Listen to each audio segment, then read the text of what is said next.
Hello, everyone. Good morning, good afternoon, and good evening, depending upon from where you are joining in. So, my name is Rakesh Darge, fast track recognized solution architect for Dynamic 365 FO, Microsoft certified trainer and group leader and member of India Dynamic 365 Power Community User Group. First of all, thank you for joining us today. We had 20 plus registration as of this morning. This is the second session in the series of Dynamic 365 Finance Learning, and we always great to have you here, whether you are in India or any part of the world. Today, I'll be joined by Anil. Hey, hi Anil. Would you like to introduce yourself? Hi Rakesh. Hi everyone. I am Anil Kumar Jupudi. I am a Microsoft certified finance and supply chain consultant. I'm currently working in Accenture. So I have worked in AX 2012 R2 R3 T365 implementations, and I've also worked in various geographies from Australia, Europe, and North America. So currently I'm into rollouts and supports in one of the projects. So I'll be taking you through major part of the session today with the finance administration topics. Yep. Yeah, thank you, Anil. So before we start the session, bit of a housekeeping. Please do and try and ask questions through Q&A chat. And also we have a space at the end for Q&A. Finger crossed. As you can see here in the slide deck, last week we talked about there are 4 sessions that we plan in the learning series. Today, day 2, that is session 2, where we are going to learn more about the finance administration aspects in FNO. In terms of agenda today, what we are going to see here today, I would like to start with quick recap of our last week's session, where we learn about accounting terminology in Dynamics 365 Finance. And as far as this particular session, we are going to talk about finance administration process in Dynamics 365 Finance. It will be more on use case based theory, where we will try to cover 7 to 8 use cases, where Anil and I try to walk you through the respective understanding of use case, then what are the necessary setups those are required in the Dynamics 365 Finance. And if you have any specific question, happy to help you here. Moving on to next slide. If you see here, a couple of sections in the slide, bit familiar as compared to the previous, our last discussion. And you might have seen in the previous session, we talked about the accounting principles. We also talked about what is assets, expenses, liabilities, equity, income and revenue, so on and so forth, right? But as you can see here in today's few points on these 3 golden rules in accounting, and you might have heard about these golden rules in accounting terminology, right? So this is nothing but set of rules which you can apply in your day-to-day activity. And similarly, these rules are also embedded as part of any ERP solution. Today we are talking about FNO. So as you can see here, the first rule, which is the personal account. So I'll go one by one, and then I'll try to depict the view, how these rules are going to help you to understand the use case and how you can implement those use cases as part of FNO. So these are the 5 core types of accounts, what we have learned in the previous sessions, right from asset, expenses, liabilities, equity, income, and revenue. If you look at the first rule, the rule of debiting the receiver and crediting the giver income into a play with the personal accounts. And the personal account is nothing but any sort of ledger or journal ledger accounts where pertaining to individuals or organizations. So as name indicates, a personal account, which is nothing but your individuals or organizations. If you receive something, then debit the account in the category of this personal account. And if you give something, then credit the accounts, as simple as that. Now, if you look at the rule number 2, which is mainly for real accounts, and use this second when there is a need for a real account. And how can you classify those real accounts, such as asset or maybe for that matter liability or an equity account, which is comes under the category of the real accounts. So with a real account, when something comes into your business as an asset, then debit the account. And when something goes out your business, then credit the account. Now, if you look at the rule number 3, which is a final golden rule of accounting, which deals with the nominal accounts. So we just talked about personal, then we talked about real account, and third category is the nominal accounts, where nominal account includes revenue, expenses, for that matter, gain and loss accounts. And with these nominal accounts, you can debit the account if your business has an income or loss, and credit the account if your business needs to record income or gain. So all these 5 core types of accounts you will see in each and every day-to activity when you're trying to implement something and you try to understand the business requirements or business scenario from your customer side. You can easily go and understand and see how these rules, 3 golden rules, are going to be applicable to the financial world. So with that, I'll take a pause and then I'll hand over mic to Anil. Anil will walk us through the 8 use cases. We'll see one by one, along with the each and every configuration that we are planning to cover in this next 55 minutes or so, where we will see what is chart of accounts, what is main accounts. We will also try to touch base a little bit about financial dimensions and how those financial dimensions are going to be set up, the respective aspect of financial dimension when it comes to derived dimension concepts. We'll also try to see a concept of accounting structure, though it is mainly towards dynamic 365 finance, but we'll just try to simplify how these accounting structures is going to help you to define the proper validations when you try to post the accounting entry through a journal. Then we will also see towards the end the bank accounts, how the bank accounts are going to be defined, and the individual ledgers of that bank accounts are going to be debit or credit based on the scenario. And then we also touch base towards, I think there was one particular query from Maharaja and the guy called support admin in previous sessions that wanted to see the trial balance. So we will perform all these use cases. We'll do hands-on.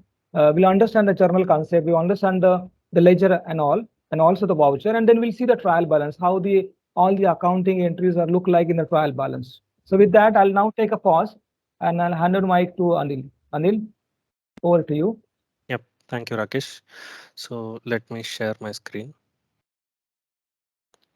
Let me know when you can see my screen. Yes, I can see your screen. Okay.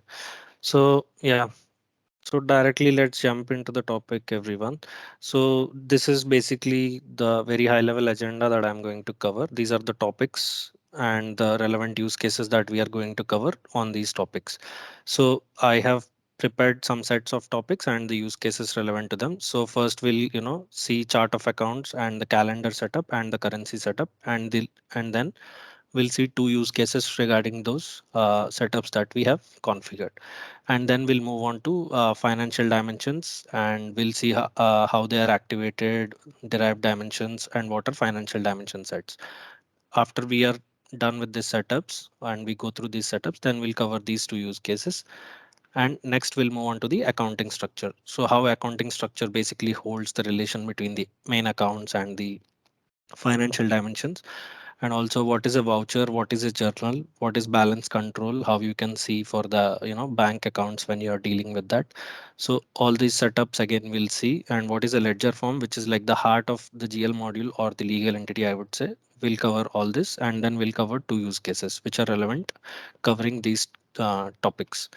And then finally we'll move on to bank account, which is a subledger concept. We'll talk what is a subledger and what is a ledger, and how check layout and other related layouts and formats are set up and where they are set up, and how bank transactions can be seen in a bank account. And then we'll see, create a journal entry with a subledger entry, and select the bank, and then we'll see how the transactions are flowing in the bank transactions page.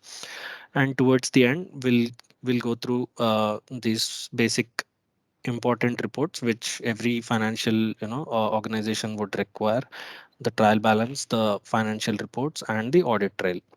So that's the more or less high level agenda of how the session is going to flow today. So without any further ado, let me get started with the initial first set of topics.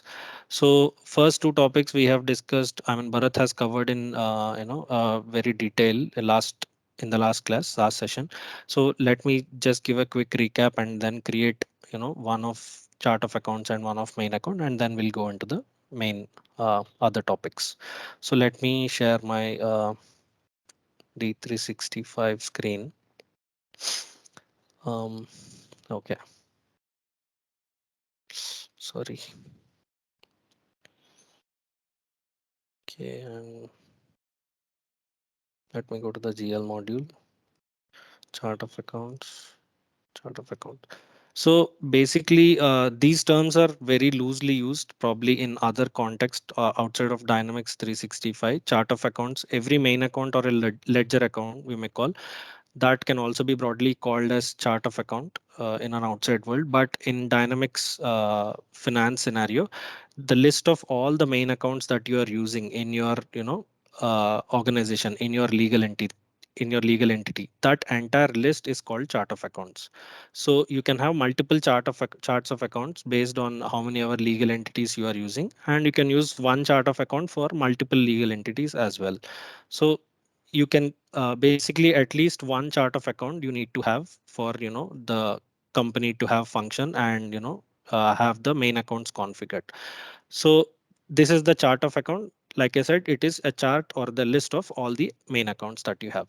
So what does this contain? This chart of account basically contains a list of all the main accounts. So main accounts we have seen can be different types of your assets, liabilities, your expense, your revenue. All these types of main accounts can be created. Each bank account can be created. So all these ledger accounts are basically created in the main account form. So let me just quickly open one main account and show you.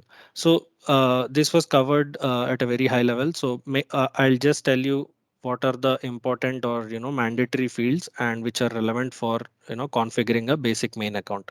First thing is you need to have a account number or the ledger account number, and then the name that you want to identify that ledger account number with. And most important one is the main account type. So here main account type basically are the system defined values out of which you will have to choose. So these are again, if you want to give a uh, specificity that if it is a revenue account or an expense account, then you can select that, or else you can broadly say a profit and loss account. Or if it's like a balance sheet account and you want to give detail asset, liability, or equity, that you can give, or balance sheet account. And if any reporting related ledger accounts you are creating, so for them you can have the reporting. This common account type is only used for only certain geographies, not everywhere, but very widely used are these revenue, expense, asset, liability, and equity main accounts. Or broadly, P&L and balance sheet accounts can also be configured. So that's one. So these are system defined. Even in the assets also, I can have inventory, I can have a cash, I can have bank accounts, I can have current and non-current assets. So I in my reports, let's say in my balance sheet, I want to have that categorization. I want to have that breakup. So for that breakup, I will basically need every account to have that identifier. So for that, I will have the main account category defined. So this is a custom or user defined field that I can configure. So there is a reference master for main account category. In that, I can define as many main account categories as I want. Like I said, it could be breaking down of each asset account or a liability account based on non-current or current liability or further breakdowns. So, and I will tag to the particular main account. So whenever I'm using these accounts or fetching these accounts in the reporting, it will make more sense, and I can categorize them and see what is the total of my non-current assets, what is the balance of my non-current assets, or inventory value by cash account, what is the total of my bank accounts, that I can see based on this. So main account category is mostly used for reporting purposes. This is more of an organization specific. So other than that, I can also give what is the default for this bank account or a ledger account. So always the values would be on the debit side or on the credit side. So that's just a default value, not a mandatory value. And if you want to restrict the users to only input values on one side, either on the debit side, let's say it's an expense account and you don't want any credit entries going into that, then you can say for the debit credit requirement, you can say debit. Then system will restrict any credit entries into an expense account, or maybe debit entries into a revenue account, like that. So those kind of restrictions can be achieved from the main account setup here. And not only that, you can also have some main offset account setup. So for example, whenever I use this bank account, let's say you want to have a specific offset account that is flowing into the transaction always. So that default values also you can configure here. uh, these are just default values that are fetching into the transactions. These are like not mandatory values. So this is to make life easier for the users. And if every value is defaultly fetched, it will be easier to punch the transactions quickly. And if I want to restrict any manual entry, so for some of the accounts, let's say for sales tax accounts, you want the system to calculate the sales tax percentage values, and you don't want any manual entries or manual journals to be posted to certain accounts like a sales tax, or it could be an AP total account, or AR total account, or AR control account. So those, for those accounts, we do use this do not allow manual entry flag. So when this is checked, that means we will not be able to do manual journals. The system only calculates or adds up those totals and then fetch the balance in those accounts. So these are the very important setups I thought I will configure. And apart from that, there is a currency that you can default, and there is a consolidation account that you can give. So when consolidating between different legal entities, you can have these consolidation accounts, so that the bank account in this legal entity, the number, and in the other legal entity, what should it match to the consolidation entity. So that configuration will be given here.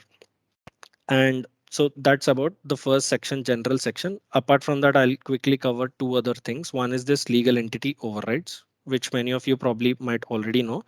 So if I want to do, if let's say this is this chart of accounts, which is shared here, if you can see the chart of accounts is shared, under that these main accounts are there.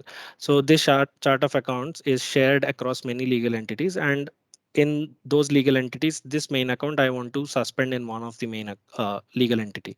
So then those configurations I can do. And let's say I want to default some dimensions to that main account in one particular legal entity, those configurations which are specific to legal entity, that I can do here. Rather than creating multiple charts of accounts, you can just have one chart of account and at the same time have restrictions in different legal entities, and also default values that is flowing into different legal entities with this feature. So basic idea of Microsoft is to leverage and to bring as minimum as configurations as possible, and also to give more flexibility to users to define and to differentiate between multiple legal entities when the same thing is being used. Oh, so, and also, like I said, if it is a sales tax or any control account that you are posting, so let's say the posting type is sales tax, so you can say only the posting type validations can be set up here. So wherein I will say the sales tax, it is a sales tax account, only the posting type will be sales tax. Other posting types cannot be posted to this.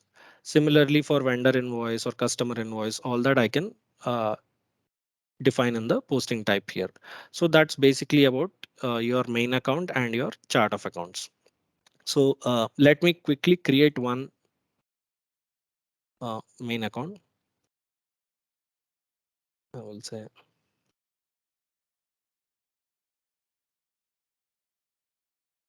So basically, I've given the main account number, name, and then the only important thing is this one. So I will say it's a balance sheet account.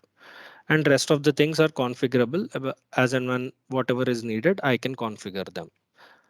So I will save this. So this is the bare minimum that I have to give. So let's say I will give the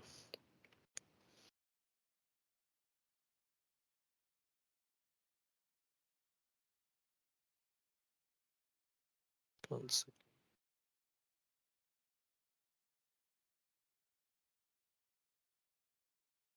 Okay. It's fine.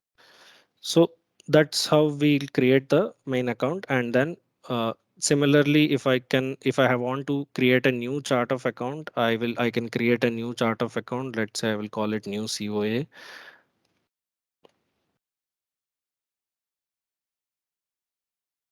Okay, and then I can start creating main accounts from here also. It will bring me to the same page. So then I'll have to give these details, and then I can add each of the main accounts. And in this new COA, I can add my list of main accounts. So that's how you prepare your chart of accounts and your list of main accounts. Okay, so once you do this, the next important setup that you need to do is calendar setup. So based on the geography that we are working in, so the financial year will be different. Like in case of North America, it will be 1st January to 31st December is your fiscal year or your financial year. Like in Australia, it is July 1st to 30th of June. India, it is 1st April to 31st of March. So you need to tell the system or define in the system what is the fiscal calendar and how each period is to be defined there. So that definition is done. under the GL module, there is this calendar setup. So under calendars, there is fiscal calendars. So if I go to the fiscal calendars, I can create a new calendar. Let me show you. So this is the fiscal calendar. So here this fiscal calendar is from 1st of January to 31st of December. So in this fiscal calendar, when I create the first calendar, let me show you. So I'll call it new calendar. And then here I will define the start of my fiscal year. What is the start date and what is the end date? And then I can give a name to my fiscal year. And the most important one is how many periods you want to be defined in the calendar. So for each month you want it to be defined as a period, then you will give the length of period 1 and then months as 1.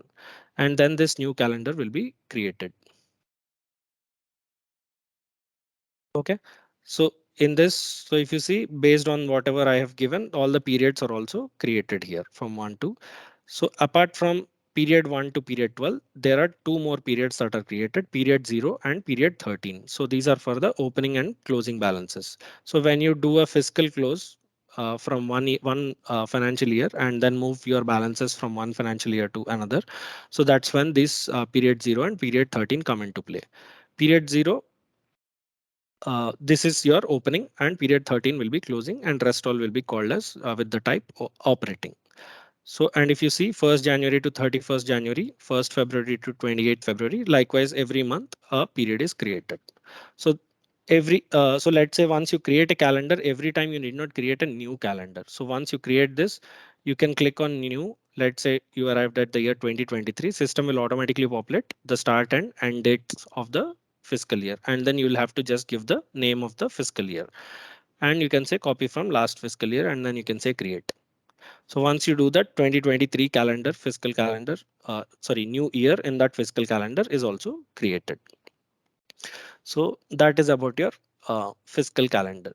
So now once this fiscal calendar is created, so parallelly in the background, a ledger calendar will also get created. So what is ledger calendar? So once you create the fiscal calendar, so for each period, so let's say you create those transactions in a period and then you do a month end closing activity. I mean, you close the transactions for the month. So that means you also need to define that in the system, right? So for that, you will basically open the period when you're doing the transactions and then you keep it on hold once you are done with it or once you are not using it. So basically you can in the ledger calendar periods. So each period will have three statuses. So each period will have three statuses. One is open, second is on hold, third is permanently closed. Open is, like I said, if you are using that particular period and you're punching the transactions in that particular period, then you will keep that open. And on hold is like a pause. You are not using, you will not be able to use any transactions in a particular period once a period is in on hold. And third is permanently closed, which is not recommended to be permanently closed until the audit and everything is complete. But once you keep that as permanently closed, you cannot revert it back to open or on hold. So it is always recommended to keep it either open. Once the closing for that period is done, keep it on hold. So that is about the statuses for the periods, ledger periods. So here also same fiscal calendar I can use for multiple legal entities, right? So for each legal entity, I can define multiple access also at module level or at functionality level. I can define it in the ledger calendar setup here. One is period status, that is across this legal entity, if I can keep that period open or I can keep that period as close, I mean on hold. So that's one. So if I want to, I can also have the leverage of restricting the access for each of the modules or functionalities. So if you see here, module level access, I can select each module. Let's say I select ledger, and then access level I can have all means all the users will be able to do transactions, and none means none of the users will be able to do the transactions. So even if the period is open, I can still restrict a functionality to be not used by any of the users by selecting the none here. And also these are the user groups that are created in the system. So if I select a user groups, that means in that user group whichever users are there, only they will be able to do or access the transactions in this particular functionality or in this particular module. So in that way also I can restrict at a functionality or a module level who can access and who cannot access even in an open period. So that is basically all the configuration or the level of restriction that you can do at the ledger calendar level. So once you create a fiscal calendar, so that new calendar that you created will automatically flow in here. You just have to add rows here and attach this fiscal calendar to a legal entity. Then you can do the configurations for each of the modules, and you can what do you call at the module level also you can put restrictions if needed. So that is about the ledger calendar. So one more thing is, once you create a new year in a fiscal calendar, right? So 23, let's say, okay, so 22 is there. So once I create a new year in the fiscal calendar, so all the periods that are creating here in the ledger calendars, they will all be coming with the status as open. So initially, let's say you're starting in the month of January, that's when you create a new calendar 2022. So all of these periods are created. So from period 2 to period 12, I will initially have to make that as on hold, so that no users punch in any transactions in the future dates. Only January transactions are allowed. So that's one thing. Whenever you create a new year or a new calendar, all the periods that get created in the ledger calendar are in the open status. So that's one thing to note. So that is about your fiscal and ledger calendars. So you have defined your chart of account, main account, your calendars. Now currency should be defined somewhere and the exchange rate should be defined somewhere, so that we need to do the transactions in those currencies, right? So let's see where the currency is set up. So in here, under in GL module only, under currencies you have currencies master. So in the currencies master, whatever currency you want to do the transaction, you will define it in the system. Let's say US dollar. You will define the US dollar and then give its name, and then if any symbol is there, you will also define the symbol. And also if any rounding rules are applicable, that rounding rules you will basically give for sales order, purchase order, if you want any specific rounding to be followed. Otherwise it will be by default normal. In some of the geographies where you want to give the pronounce the currency in a particular way, in a masculine or a feminine way, like in, I think, one of the geographies is Europe in Spain. So that has a gender to be attached to the currency. So then you will define the masculine or feminine gender to the currency also, or by default it will always be masculine. So this is your currency setup. Not only USD, other currencies are also set up here, like an Australian dollar, euro, and all the currencies that you are going to use in your system for your day-to-day transactions. All those currencies need to be set up here.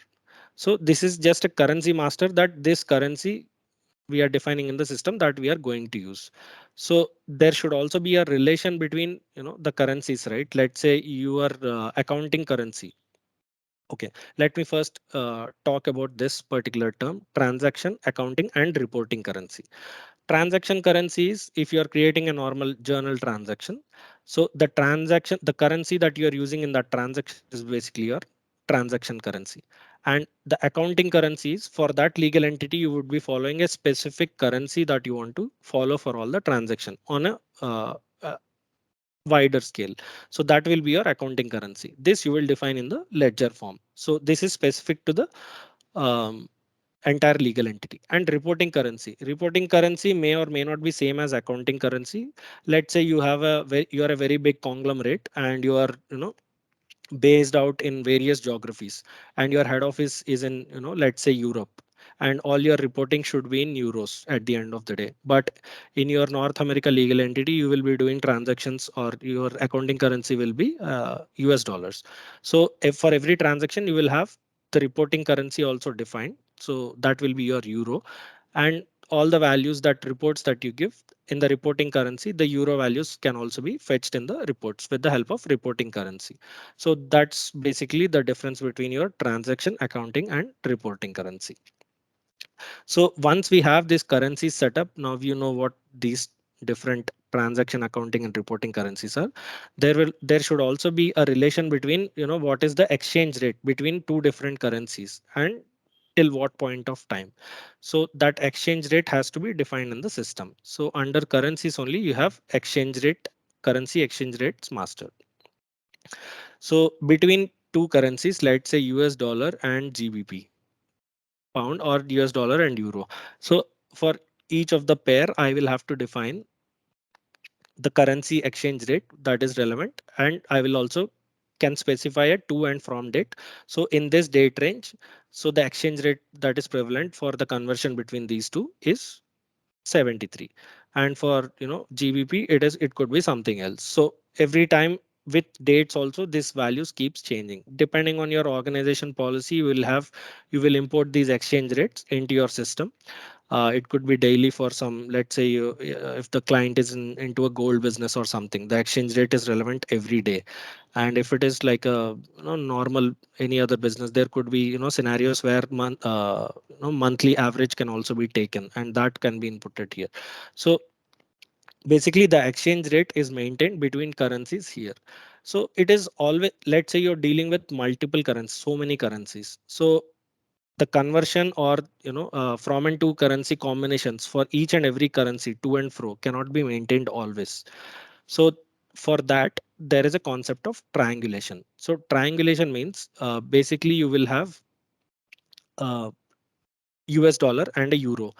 So here you have a definition for currency conversion between US dollar and euro. Let's say for US dollar and INR, you have something, but between euro and INR you don't have. Let's say you're creating a transaction between that. So then the system will automatically calculate between US dollar and euro and US dollar and INR and basically fetch that transaction rather than user inputting all the currency conversion rates between all different possible combinations. So that is about your currency exchange rates. So let's see a couple of transactions with the help of whatever we have, seen the setup till now. First, let me go to the first use case.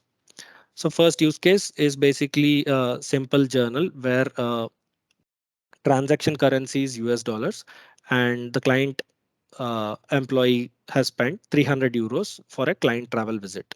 So this we are recording in the transaction here. Let me go to a general journal.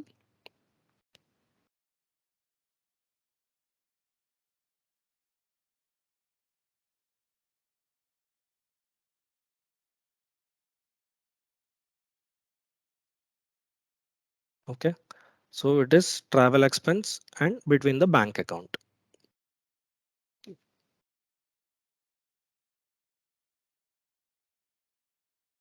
So travel expense 300 euros and a simple bank account is used here. Okay. So I will just validate this one. So this is like a similar voucher that we saw sometime in the last week. So this is validated now. Let me post this one.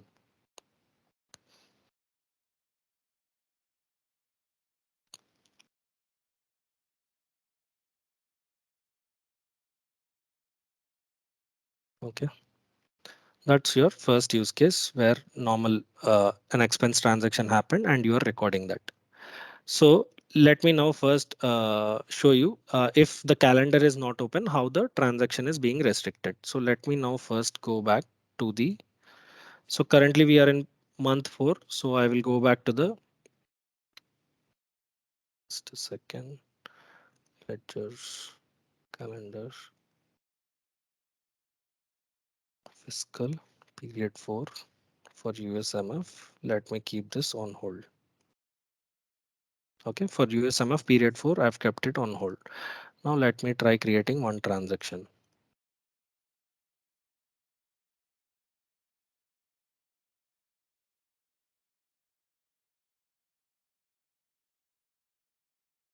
For simplicity purposes, I'm taking always general journal, but this applies to every other journal also. So let me take similar example. Let's say internet expense.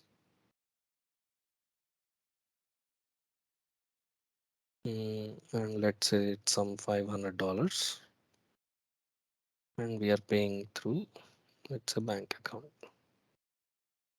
Date is 4:30. So as soon as I validate, I should be getting an error.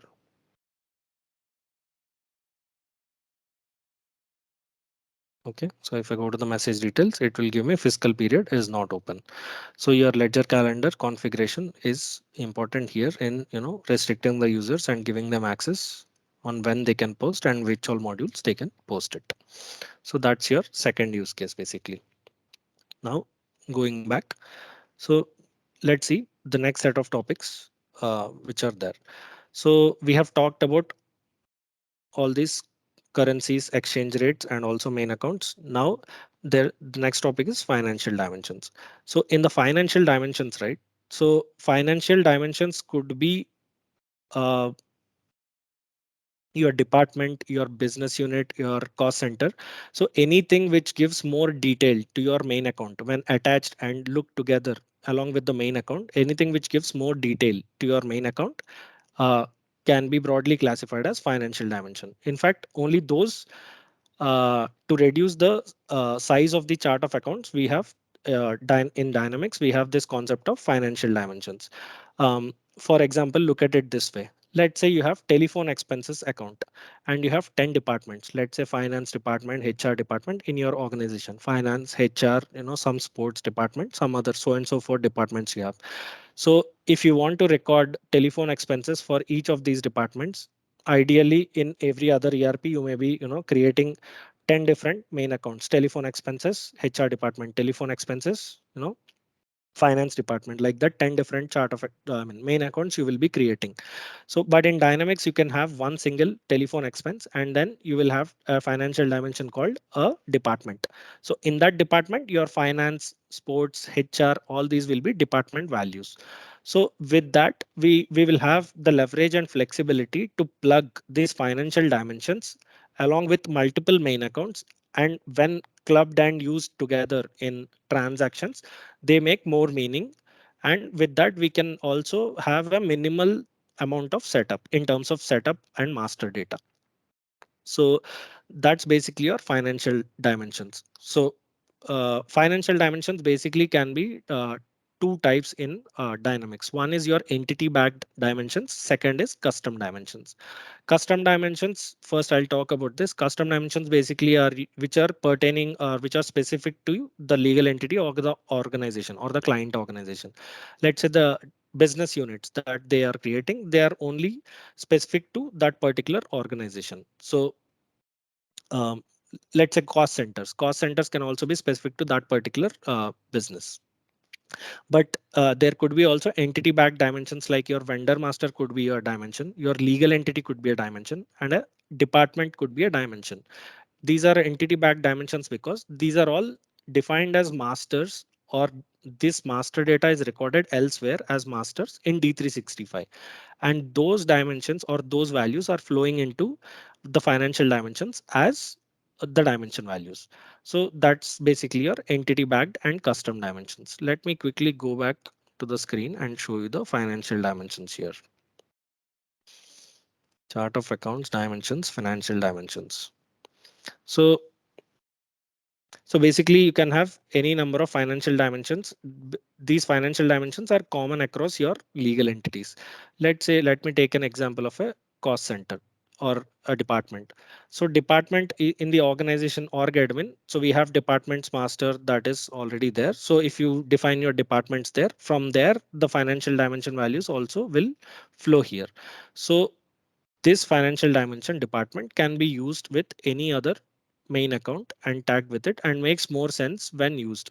Let's say you are using a telephone expense or an internet expense in one of the transactions, and that telephone expense you have incurred for, let's say, finance department. Then in the dimension values you will tag the finance department. So when the transaction is posted or when you're fetching the reports by department, if you see, then it will make more sense. Okay, finance department, the telephone expense is this much. So these are your entity backed dimensions where you will have values from you will have a master available here.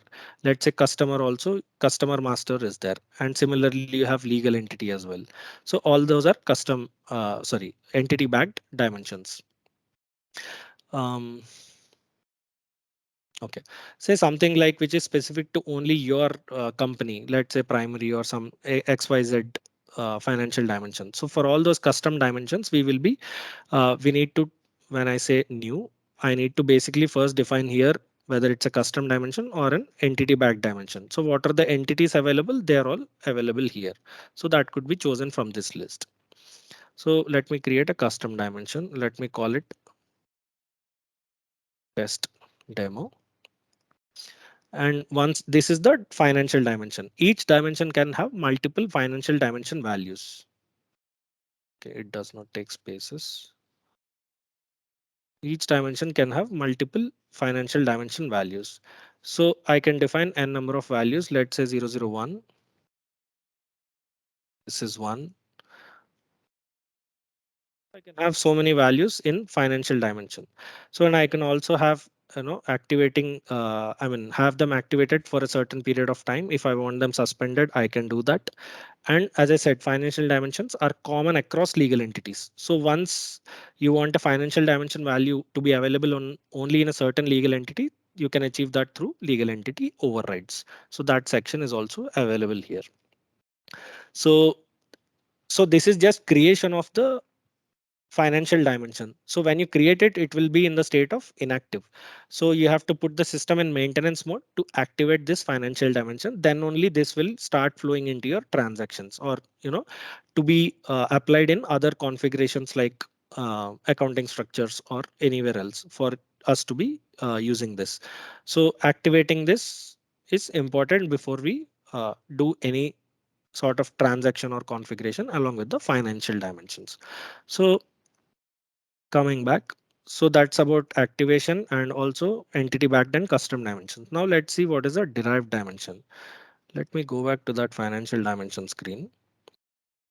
Okay, let me, I have, for simplicity's sake, I have, so here just beside dimension values we have derived dimensions. So in here I can create a combination of dimension values. So that means when department 24 is selected, so business unit 001 will automatically be populated. Similarly for 34, 003 will come. So not only that, I can also have a different segment, multiple segments added here. And with that, I can define. So with so many financial dimensions available, right? So once we select a financial dimension, we may not know what is the, required combination of different other business unit, cost center, let's say vendor and other things. So all those I can define it in the derived dimension. So as soon as I select the first key dimension, the uh, related dimension values that are defined here in the derived dimensions will flow automatically into the transactions. So that's the concept of derived dimensions. With this, user will not have to remember everything about the combination, what is a valid combination and what is related to what, even if they are new to the system. So that's about your financial dimensions. So once we create these financial dimensions and derived dimensions for reporting purpose, right, we need to define something called financial dimension sets. So what all financial dimensions put together, what do we want to see them as? So let's say your trial balance you want to see only for main account, simple main account, that is a financial dimension set in itself. Let's say you want to pull your trial balance with main account and business unit put together. So these two I will define as a set. So this is just a again master setup that we are doing, which will be available in multiple reports. The simple and foremost important one report is trial balance. So one more example is main account, business unit and department. So these three put together, I can pull the trial balance with this financial dimension set. So how we'll use these financial dimension sets in the trial balance, we'll see in the last use case when we are pulling a trial balance. So that's about the financial dimension set. And similarly for integrating applications, as you most of you are technical guys, you will be mostly have seen this integrating a financial dimension configuration for integrating applications. So ledger dimensions that are used for the external third party integrations, what all dimensions are to be used. So that configuration has to be defined here. Similarly for budget register entries and budget planning, I will have to define those in here. So this is also one crucial important setup that is required at the with the financial dimensions as soon as you configure. Now, so we have seen all this. Now let's see the two use cases. Let me go to this use case 3. So you are creating an internet expense for the department 025. So let me create a journal.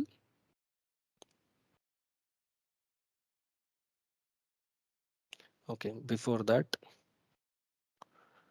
I need to do a small thing. So this period 4, we have kept it on hold, right? So I need to change it to open. Okay, so now let me go back. General journals, new.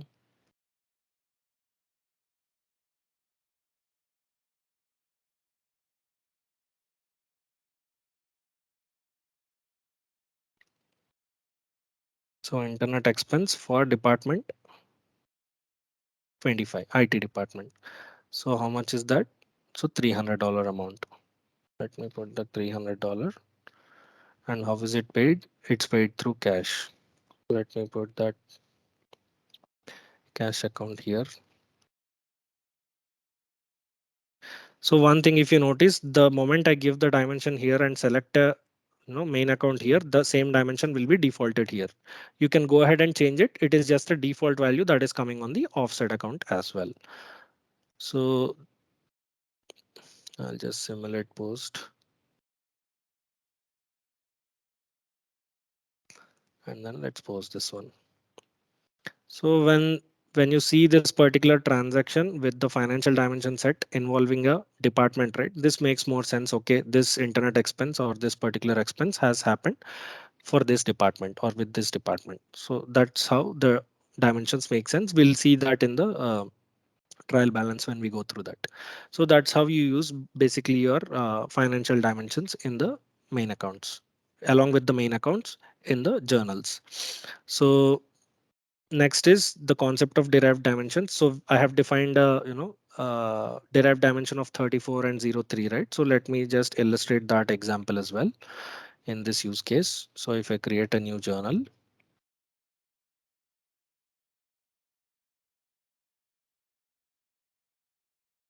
okay, so this is okay, petty cash and service revenue.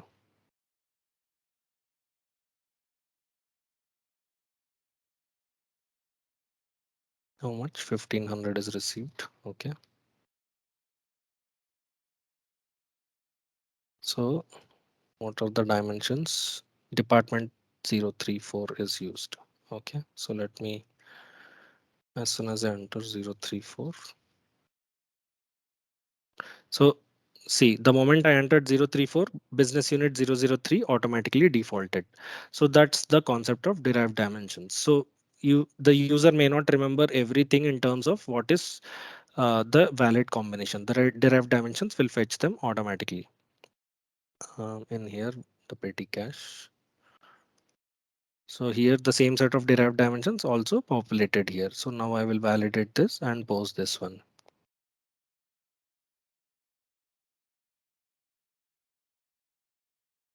Okay.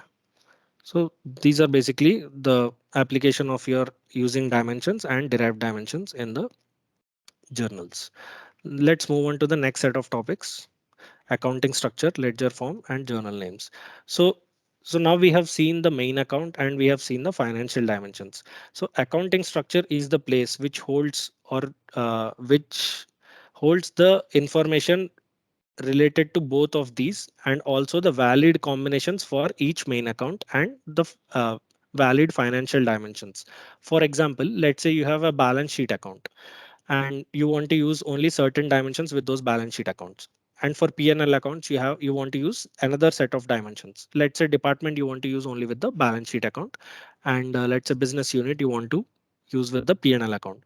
So that restrictions on what are the allowed dimensions, and inside those dimensions also what are the allowed values for each of the main accounts or each range of main accounts, that can be set up in the accounting structure. So if I go back, GL module, so under chart of accounts, under structures, you have configure accounting structures. So let me just quickly show you a couple of them. So this is the accounting structure that is there. So in this, I can give either per each row, I can give a single account or a set of, main accounts or a range of main accounts for which this rule is being applicable. So either I can say this symbol stands for blank values are allowed, Okay. And also it is mandatory. Business unit is mandatory, but it can be left blank also. That means for these set of main accounts, business unit will always be there, but you can leave it blank as well. That's the first thing that you need to understand. And for department, so if you read it in this way, department, for this range of main accounts, department can be blank, or if it is 22, then the cost center values need to be 7 or 8, or can be left blank. So for example, if I'm using a department 22 in one of these main accounts, and if I'm using a cost center 009, then system will throw me an error. So either with department 22, I will either have to leave the cost center blank, or I can use either of these two dimension values. Similarly for this one also, for 23, I can either leave the cost center blank, or I can use the cost center values from 9 to 12, not anything prior to 9, not anything after 12. So because it's not defined in the accounting structure rule. Similarly, I can define n number of rows based on how many ever combinations I want to use and whatever restrictions I want to put in the main accounts. So if you see at a very high level, this is what is configuring the main accounts and the financial dimensions. So for these set of main accounts, these four financial dimensions are applicable, and in those also, what is the restriction and what are the allowed values. So entire that configuration is present in the accounting structure. So when you create it, it will be by default in the draft state, and then you will have to activate it. So you can create multiple accounting structures, but you will have to define these accounting structures whatever are applicable in the ledger form, that we'll see in a short while. So basically this is one of your accounting structure. Let me show you one more and then quickly we'll move on.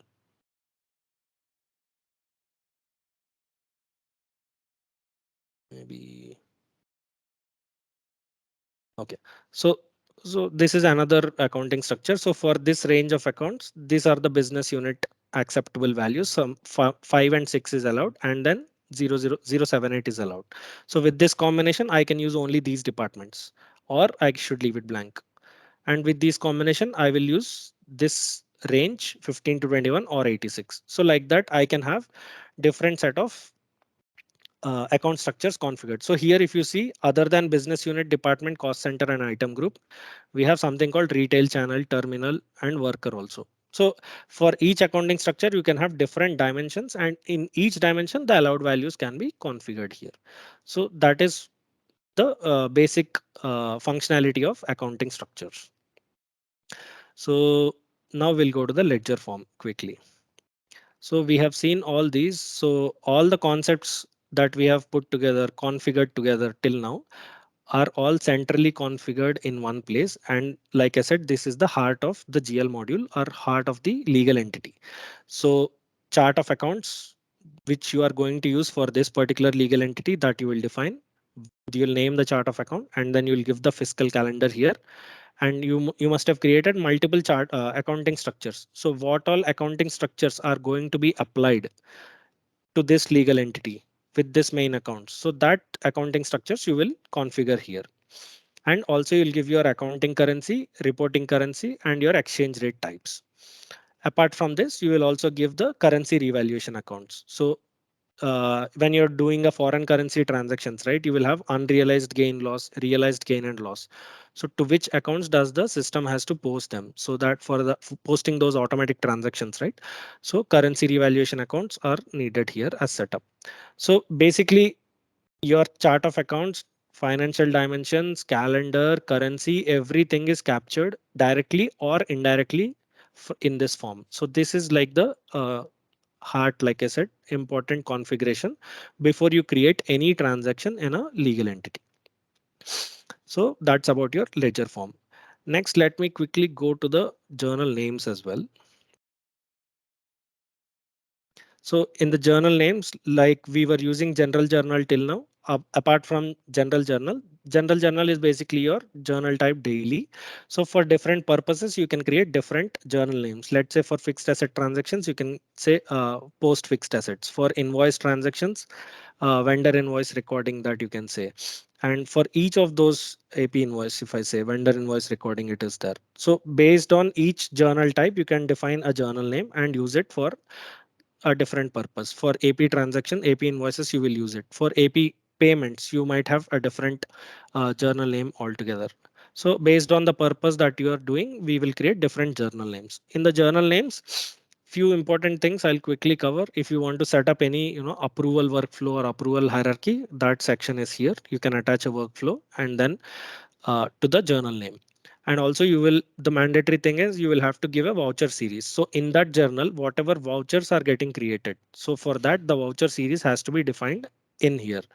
And if there is any, for example, sales tax that is all already included in the amounts that you are creating in that journal, so that configuration you will give. If any specific offset account always has to default in the journal name, let's say vendor payments, always the offset account is a bank account, so that you can configure at this level.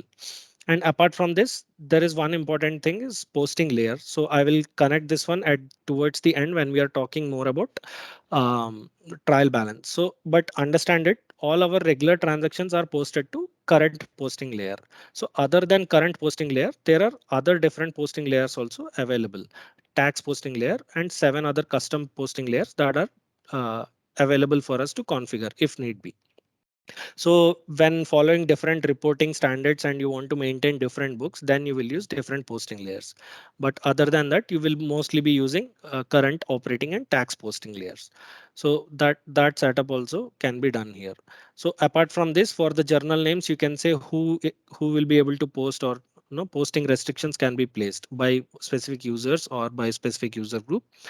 Or in that journal, if you want to give only a set of main accounts can be used, only a set of financial dimensions can be used in the journal name, in the journal, the entries. So those entry restrictions can also be defined in journal control. So that's very at a high level about journal name. So now let me talk about the voucher versus journal. So let me go back to one of the journals.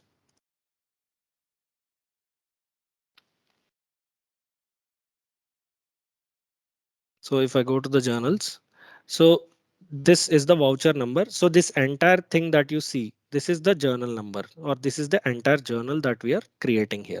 So in this, let's say I create bank account, some 400 credit, and then let's say it's an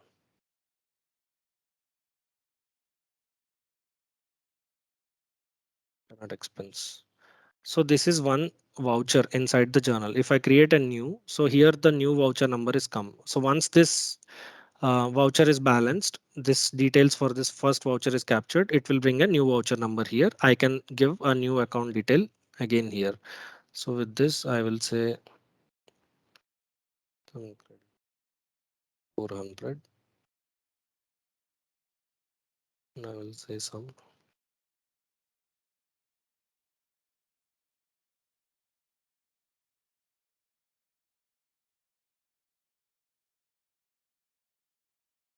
say advertising expense.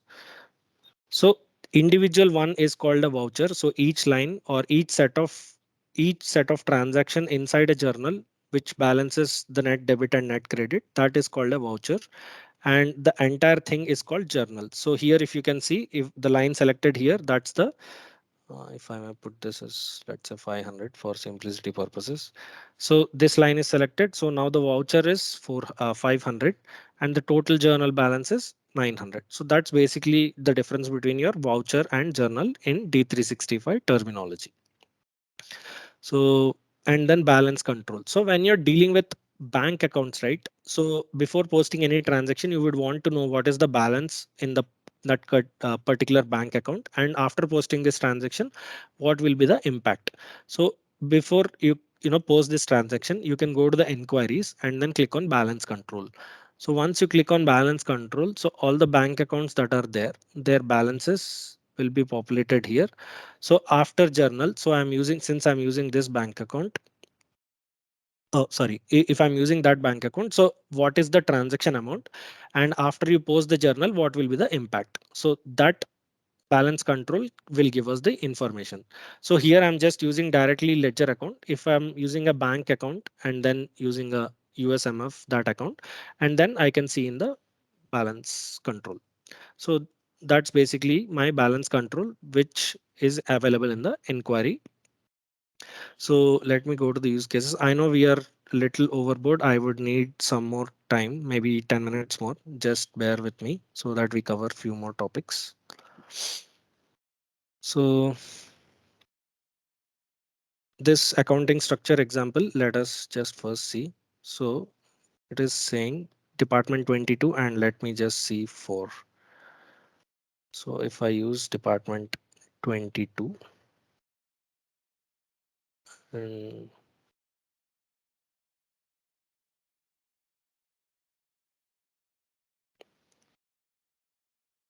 just a second, let me delete.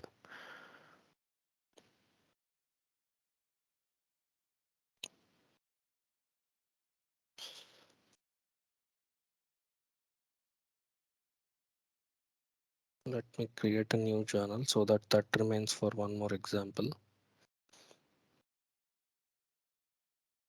So here, let me say revenue fees in this department 22. So this department 22 and cost center 14.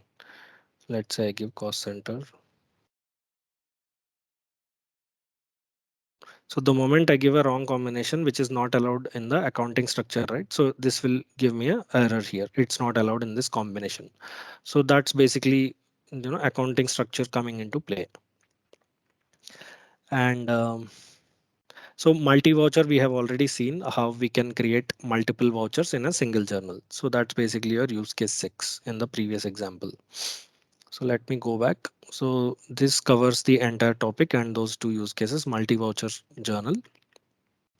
And now, first let's see the reports, and then I will quickly touch base on the bank account and those setups. So we have created these transactions and posted these transactions, right? So first important thing that we need to know is trial balance. So this can be run for a period, a set of periods in the single financial year. So I'm just running it from 1st of January to 31st of December, and then I will first simply say only main account. So if you see, this is the financial dimension set that I'm defining here. So whatever we defined there, we can use it in here. And the posting layer, to which posting layer transactions you want to see, that you will give it here. So I will say now calculate balances, and it will bring all the transactions for each of the main accounts that happened within this particular date range. So if there are any opening balances, they would come here. The net debit and net credit will come here for each of those accounts. And what is the closing balance? So opening balance plus any debits minus any credits will be your closing balance. So if I may have to just quickly show for this one, let's say net credits. So this 11,000 is comprised of all these, multiple transactions. So for 10,000, you have one transaction, 300, you have three transactions, and 100, you have one transaction. So that 11,000 credit amount is coming from different transactions here. So not only from here, you can also navigate from the closing balance, same set of transaction will be coming here. So this is with simple trial balance with just the main account. Let's say we want to see what are the different dimensions used. So I will say business unit, department, and cost center. This is the financial dimension set I will use. So, so with the combination of main account, business unit, department, and cost center. So for each valid and unique combination, you will have a different row.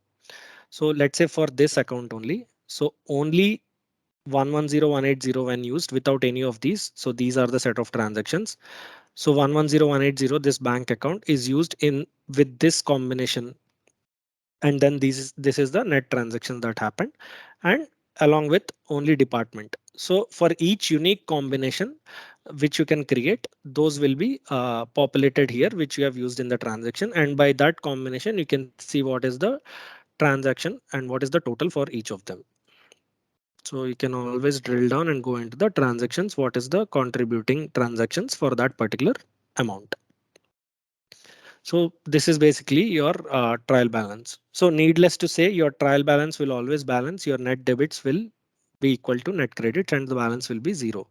So because you are bringing in all the balances for all the accounts, right?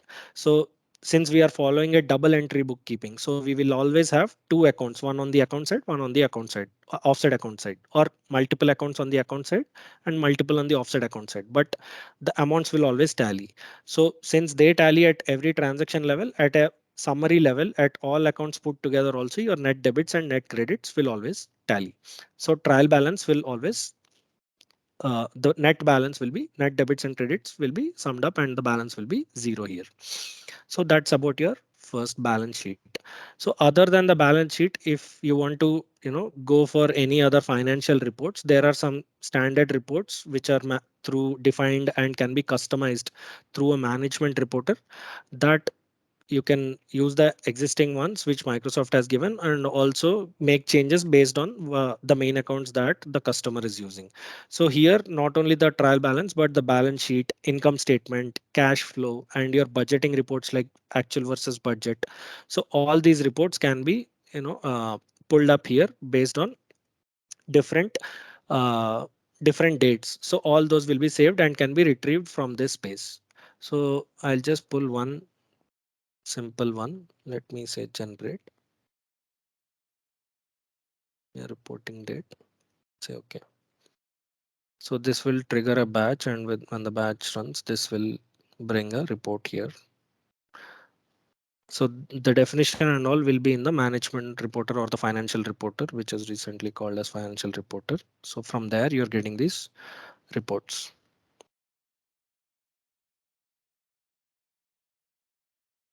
So until then, let me go and show you another functionality before this gets generated. So all the transactions that we are doing, they are all captured in a place called audit trail. So every transaction that you create is captured in here. So my user ID is DAX. So I created 3 transactions. So only posted transactions will be shown here. We go to the other one. Okay, so here the report is generated. So yeah. Okay, so yeah, voucher transaction, I can navigate from there and come back to the voucher flexibility of audit trail, that irrespective of where all the transactions are created, they will all be seen in the audit trail. And then the balance sheet account that we pulled. So if I just click on this, your balance sheet report as you configured in the MR, that will be available here. So other reports that financial management needs, the balance sheet, income statement, and year on year, quarter on quarter, all these different reports that can be configured and pulled up from this financial reports. And so now let me quickly cover the bank accounts. So all your bank accounts basically you will create under cash and bank management. So under bank account, you can create a new bank account and you will give a name that you need to identify and also give the account number, that which is the actual bank account number, and also define the what is the routing number, if any swift code is there, international bank account number, and most importantly is the main account. So whenever you are using a bank account here, then the main account to which it should get posted to at the back end. So bank account, if you see, is a subledger. Subledger means you are using just this name in the transaction, but in the back end it is posting to a different ledger accounts, or this subledger is adding up to a ledger account. So this is a ledger account and this is each bank account is a subledger. Similarly, your vendor and customer also are subledgers. So in the bank account you have different parameters and different setups. For the bank account related identification, first two sections are there, and anything related to reconciliation, if you are doing an advanced reconciliation, you have some flags here. And let's say if you are issuing some checks and then the check layout, and if you are importing a bank statement, what is the bank statement format, all that you will be defining in here. And there is a bank transaction screen, all the transactions that are held with this bank account or with this subledger, they will all be accessible from here in the bank transactions. And what is the bank balance at this point of time, that you can always see from the balance here. So this is at a very high level what the bank account is and what you can configure when you're creating a new bank account. Let's say I'll just show you what are the needed configurations at the time of creation. Let's say bank new, and I give some number, and I give this one. Bank groups, if needed, you can give. Otherwise, you can always define I mean, leave it blank. Bank group is to get other transaction details, sorry, other master data details which are common across different banks. So those basically you will be giving in here. Just let me give something for time being. No, no, if yeah. So this is other than that, other setups that are all not mandatory, but you will have to define them for better understanding and for better transaction creation experience. So let me just create a subledger transaction here, and let's go back to our general ledger, GL, general journal, and then let's create one general journal. I'll go to the lines. Let's say I have some internet expense. So this internet expenses is, let's say, $400. And instead of ledger here, I will select the bank. So bank is my sub ledger, and then I will select the USMF OPER account, and then I'll simply post this one. So once I post this, I want you to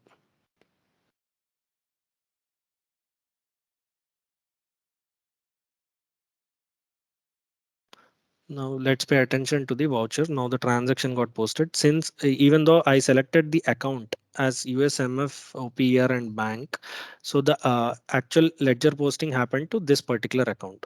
So this is configured in the bank account form that is there in the bank account. So I'll show you USMF OPER. This is the main account is 110110. So to that particular account, this got posted. So that's how your subledger actual transactions be posted. When you select them here, it will actually get posted to the account that is behind the scenes. What is there? So this is a simple subledger transaction that we have seen. So yeah, that's about it. That's all for today's topics. So I think it was some useful, content, and I could cover all the topics that were promised. Yeah, over to you, Rakesh. Yeah, indeed, Anil, it was a great session. I can see a couple of questions. I think a couple of them, Rupesh and I already answered. There's one question from Shweta. Mhm. Shweta, I'll unmute you. If you can just describe the question, that will be really helpful. Yeah, go ahead, Shweta. Uh, See, there is was exchange difference was there. Okay, Mhm. so how you show their exchange difference or what setup? Because sometime when we convert the currency, there is maybe you get the profit or there may be some losses. Mhm.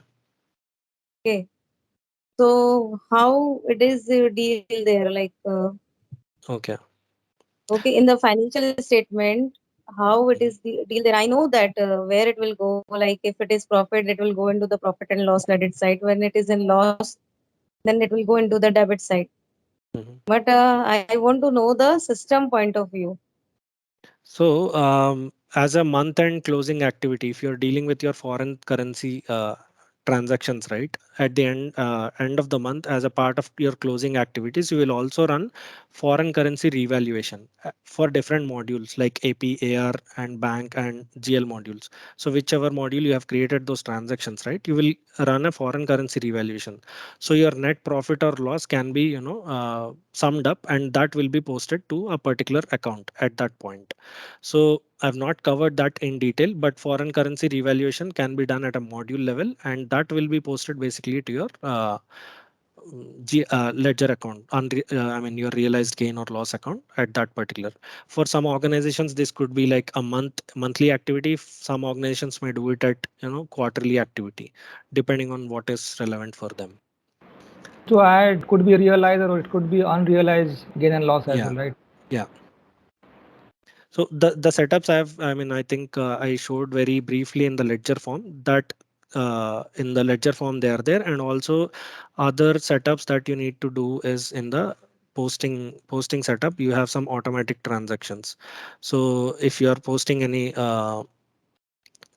foreign currency transactions, then where should it go? So that is basically. I hope I answered your question. Yes, yes. Thank you. Yeah, yeah. Okay. Are there any further questions, folks? I can see we have addressed almost all the questions, Anil, through Okay. chat. Okay. I think if there are no further questions, then we can conclude for now. Thank you very much for your time, and thank you very much for your time as well, Anil. It was Thank really you. great session. I think it is going to be useful for all the non-finance and technical folks, those who are trying to understand the finance structures and the finance administration, right? Yeah. Thank you. Thank you very much, folks. Thank you, everyone.